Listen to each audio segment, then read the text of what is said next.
So we're talking about running again, applied to gymnastics. Once again, in gymnastics is just a position. Our coach, endurance coach, that runs 100 miles every day, he's a pro. Robert Toller, he's the man. I'm watching you. He, just like Brian McKenzie and Romanov, talks about falling. What does that look like? This is static gymnastics and movement. That's kind of a weird thing to say, but what we're talking about is, can I maintain positions and then move and go for that run and make some other magic happen? So with the jump rope, we can work on those drills. Very simple. All we're gonna do is we're just gonna play with singles. How does that feel? What does that look like? Can I fall forward? Okay, fall back. Fall forward, catch up with myself, fall back. Can I add a little run to that? I'm just pulling my feet off the ground.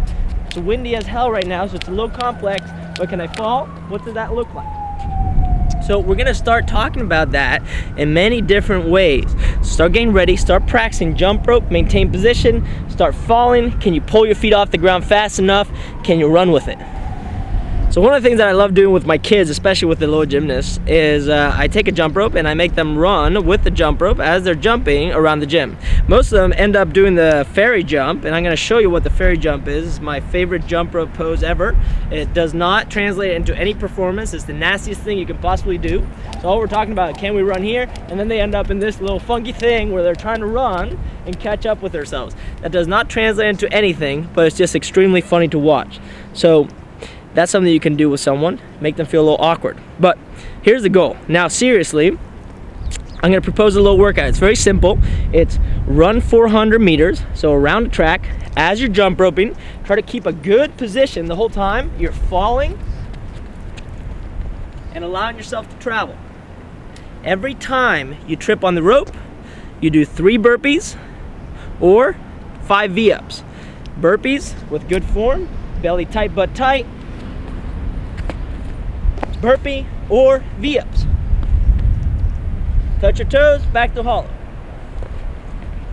Very simple. Run 400, you trip once, 3 burpees. Trip twice, 5 V-ups. Trip again, 3 burpees.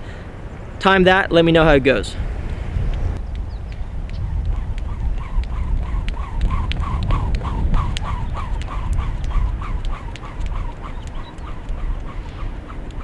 All right, just did a little bit of that workout. If you have baby lungs like myself, you'll be suffering and breathing heavy. Something I really noticed, and that is key thing here, is the following. Is that when I'm jumping rope, I'm externally rotating the shoulder.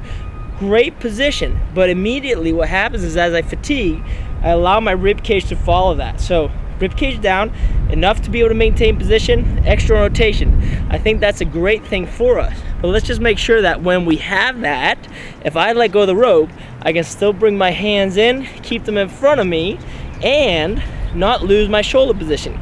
Just because I'm bringing it in to the midline doesn't mean my shoulder can follow. So that external rotation as I'm jumping and running, key stuff, and it's actually going to translate into all my other positioning.